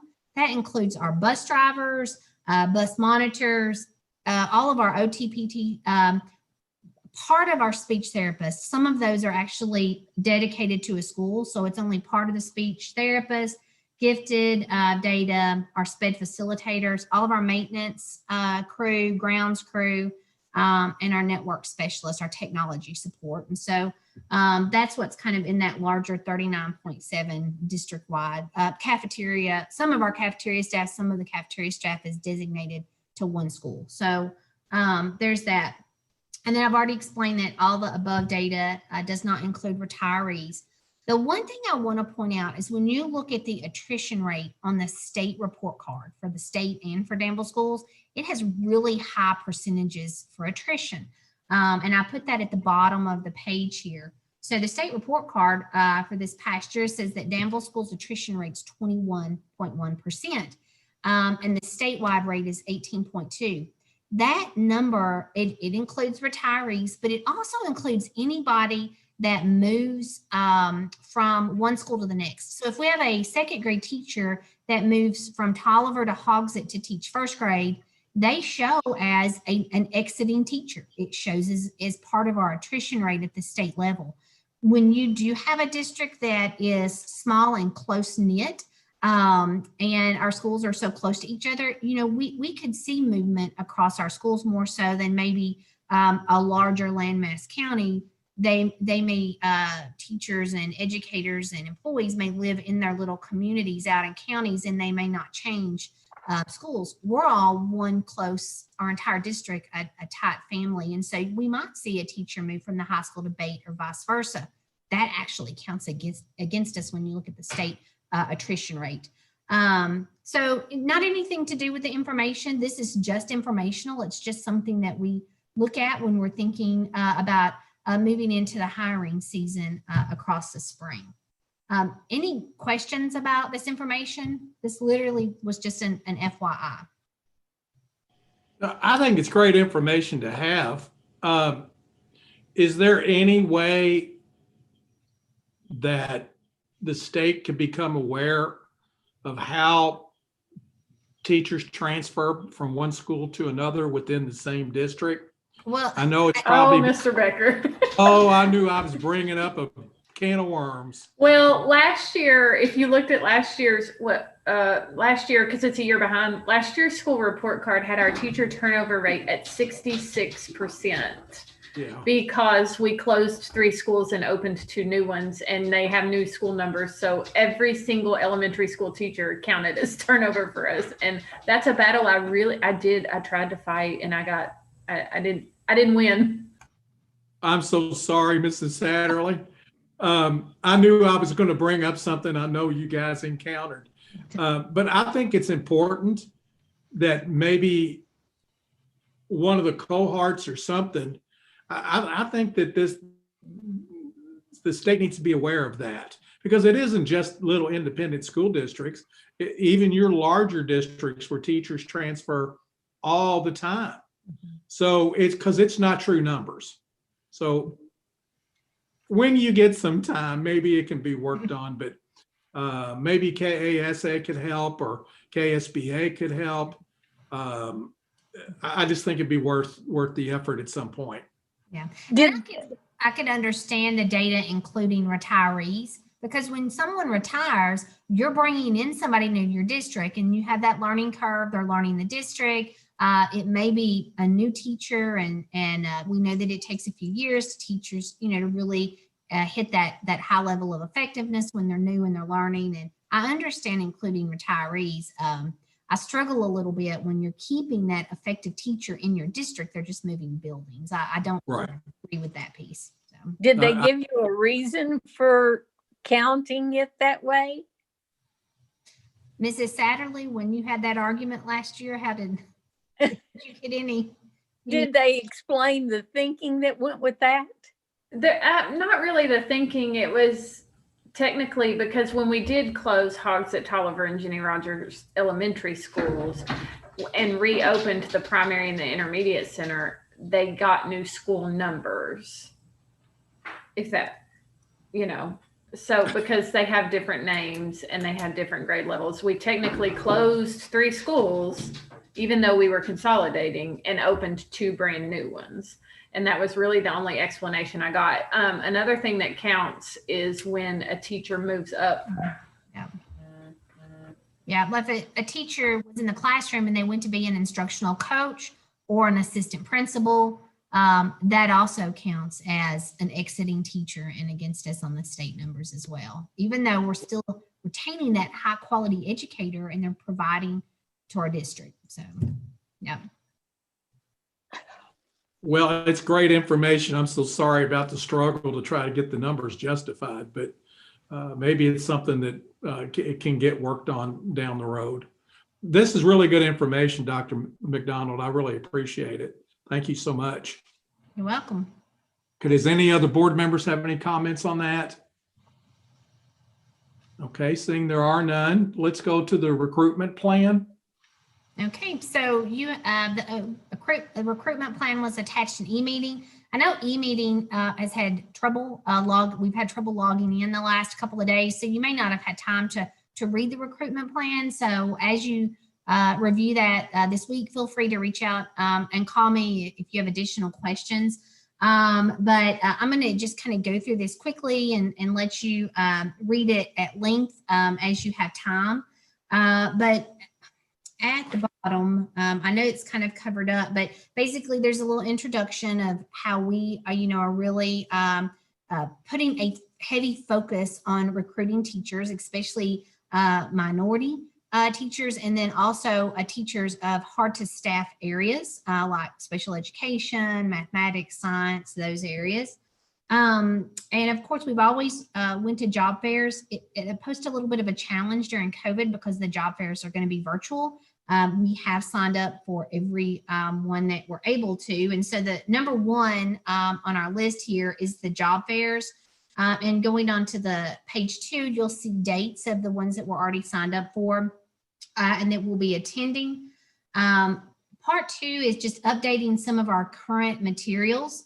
They're linked so that you can view them. We do have a brochure that we use. Oftentimes we just send that brochure out to college prep programs at our universities as well. And then the slideshow of the town, I hope you get a chance to watch that. That's something that we have rolling in the background at job fairs. Not only does it have pictures of our schools and some of our students and the things that we have going on, it also has pictures of our community because we do want to highlight that Danville's a great place to live. So you're going to see our local restaurants and shopping and those sorts of things, especially if we're looking at new graduates. We want them to be excited to move to Danville, not just being a part of our school family, but also a part of our larger community. So those are linked there that you can watch. We're in the process of updating those. The next thing is that we put forth a little bit of an effort to create quite a few videos this year because of COVID and we're unable to attend some of the face-to-face. We are working on these videos. We also know from just, research around social media that post, whether it's Facebook or whatever, will actually get more hits and more shares if it has a video linked in it and not just words. So we are working on completing all of these videos to post.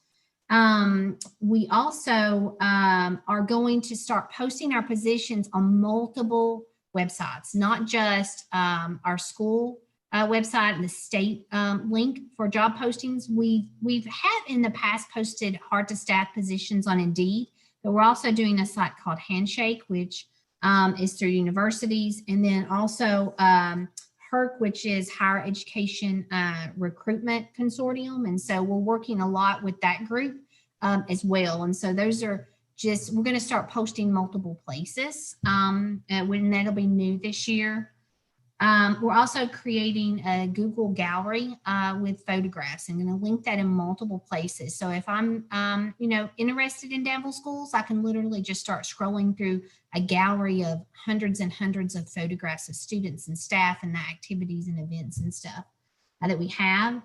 We are going to link our recruitment plan to the Danville Diversity and Equity Council. You heard Mrs. Satterley say earlier that tonight that they're getting their own page on our website. And then the Diversity and Equity Council at their next meeting, which I think is upcoming Tuesday, they're going to be reviewing the recruitment plan and adding to it, really helping us think through what else do we need to be focused on, what else can we do, what else do we need to think about. And then there's just a running timeline of some of the things that we're working on. So this is a draft. We are open to all ideas, all suggestions, to help us as you read it or review it this week. Shoot emails to Sherry Satterley or myself on anything that we could do. Out of the box thinking is welcome in this area. Go ahead, Wade. I'm just scanning it, and when looking at number 3, to create the videos, for those areas, it doesn't necessarily mean those people are doing it. It just means that they're gonna help get it done. Is that correct? Yeah, so that just means that we're the ones that are speaking on those areas. So for example, like where we have the 1 minute segments, that's going to be a very short kind of introduction to the district. So I did the introduction. Each one of these individuals did a little 1 minute segment. Ernest talked about the buildings, Sherry instruction, our athletic director talked about it. So those were really short little 1 minute segments to where we just talk about the district. The longer videos, the schools are doing multiple things on those longer videos. So, and the principals are in charge of that. I think that some of them are pulling in students, some of them are pulling in teachers, different things. So Okay. Okay.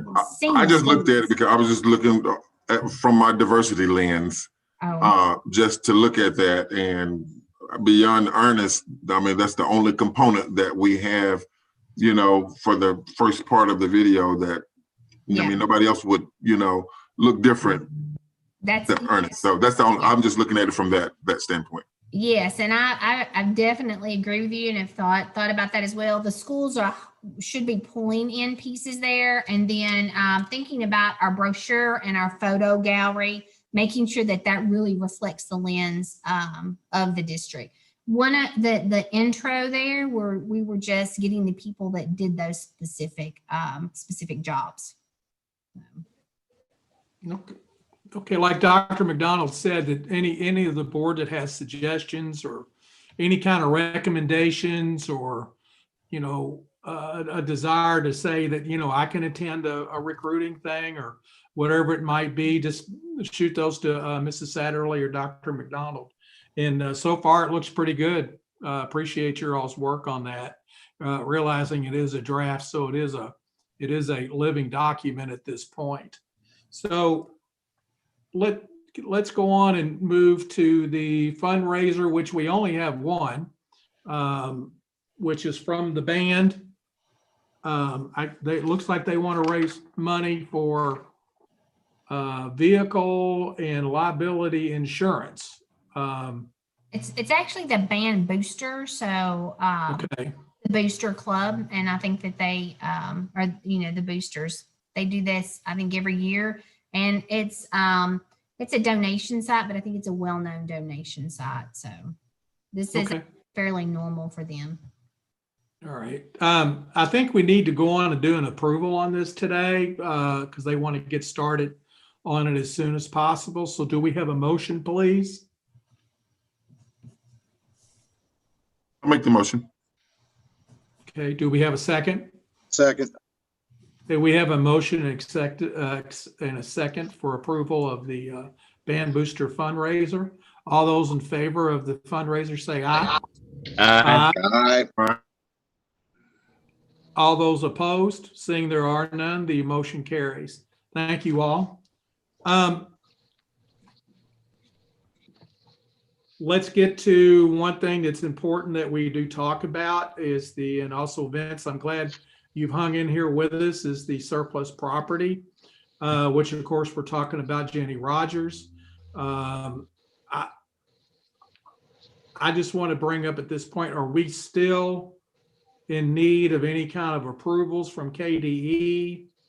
And if so, what would that be?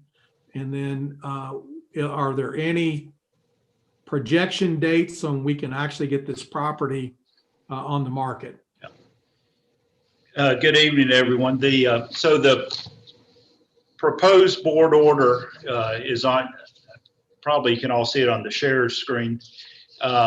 Last board meeting, you all voted to declare the property surplus, and at that time I indicated there would be a more formal resolution that would contain specific language that under the Kentucky administrative regulations is required. So that is what is before you. The KDE has given preliminary approval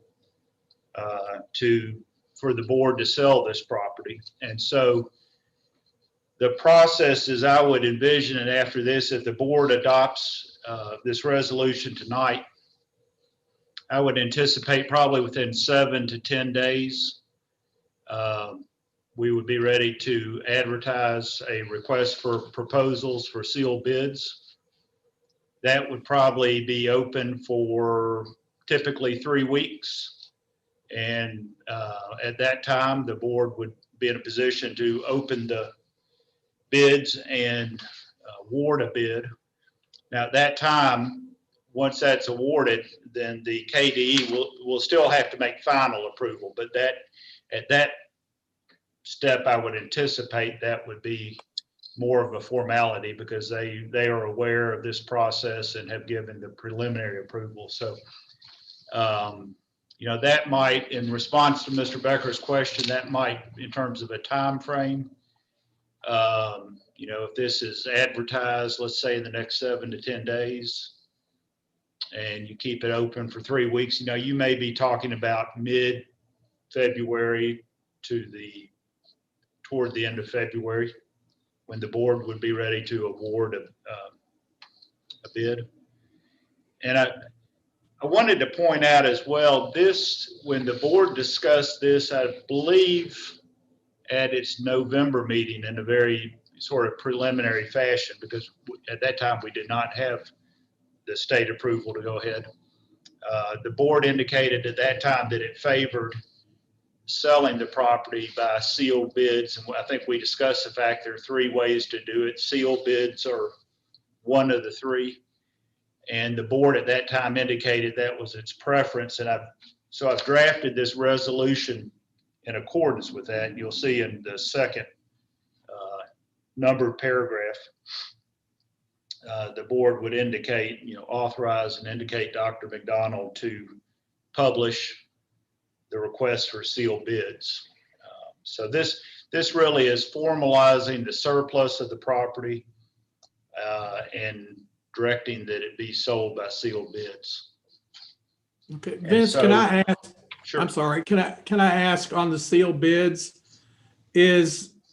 Will that be something the board needs to do at a meeting as far as opening of the bids? Or is that something we just need to open the bids at some point and verify everybody who bid and what their bid was? Or just, Well, you know, what do you think? When we had the discussion in the November meeting, I think it was the consensus of the board that would be done at a school board meeting, a public meeting, as Okay. part of the meeting, and then it would be up to the board to either at that same meeting accept one of the bids, or you could defer that decision to another meeting. But the thought was that the bids would be open at a public meeting. Okay, and I hate to be a little crazy about this, but I've been asked about how these sealed bids are going to look, and what was interesting was and I asked why, and I said, we have a minimum that has to either be gotten, and then of course it can go above that. But this person wanted to know whether or not it would be of consequence on the bids if they were to tell us how they're going to use the building. And I just wanted to get an opinion from you, Vince, whether or not that's something that we want to get involved in, or is it just better to leave it alone and sell the building, and whatever they want to do is what they do? Yeah. Well, the way I have envisioned this proceeding, and I think it's typical, is, in essence, they would be making their bid, and presumably the board would accept the highest one unless there was some compelling reason not to. But at least in the drafting of the documents I've done so far, I've not included a space for them to explain what they're going to do. I mean, you could do that, as I understand, and I wasn't involved in the process, but as I understand, when the city sold the KSD property, may have been Walker Hall, recently, they the request for proposals solicited not just what your price would be that you would pay, but what you intended to do with the property. That is going to, and I think I understand why they took that approach. If you did the same thing with Jenny Rogers, that's going to immediately put the board in a position of trying to evaluate. There may be several bids and they may all have wonderful proposals and proposed purposes. If I were a board member myself, I'm not sure I would want to be in a position of having to weigh and balance those things. Okay, do any other board members have comments on that? We don't need to get ourselves in a position to determine what should or should not be done with that facility. We just want to get it off the books. And I'm sure City of Danville will probably let people know what you can or cannot do with their property once it's theirs. That's not for us to determine. That would be the City of Danville to determine that. Okay, anybody else? Okay, I was not for or against. I just wanted to bring it up because it was brought up to me. No, it's a good question. Yes.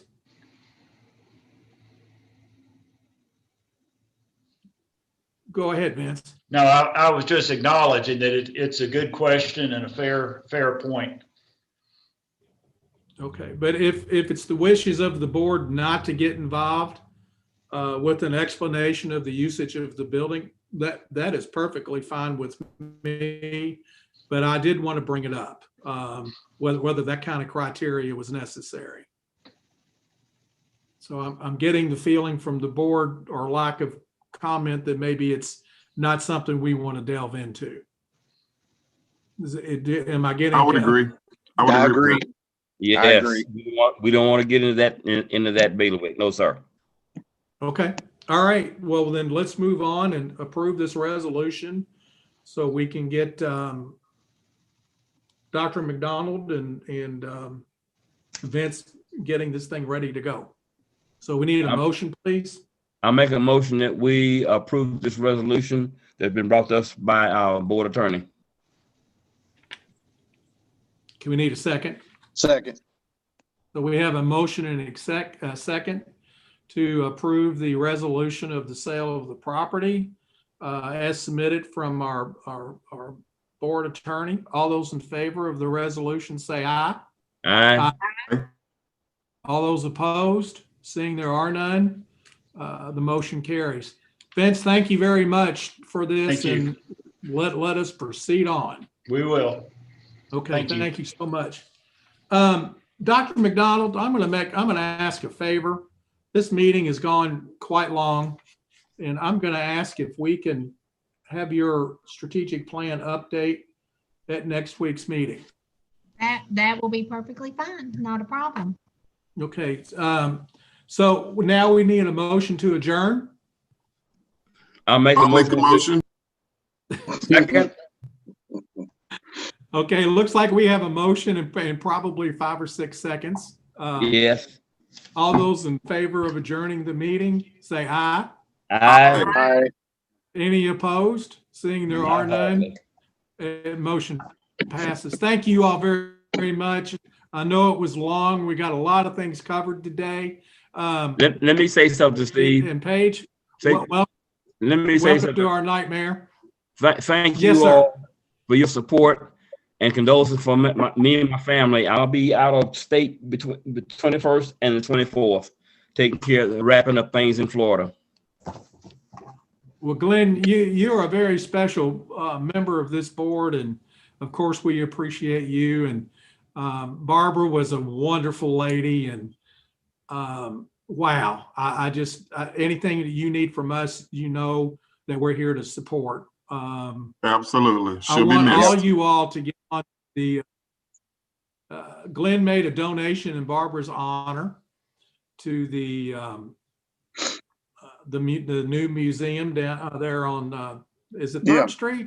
Third Street. Second Street, the dam, Second the Street. Danville Boyle County African American Historical Society. Yeah, and It's there. it's, if you can locate the page, it is phenomenal what Barbara did and his niece on creating those figures. So like I said, what a wonderful lady. And I miss her because she was one of my buds. So anyways, the meeting is adjourned. Thank you all very much. Tammy, if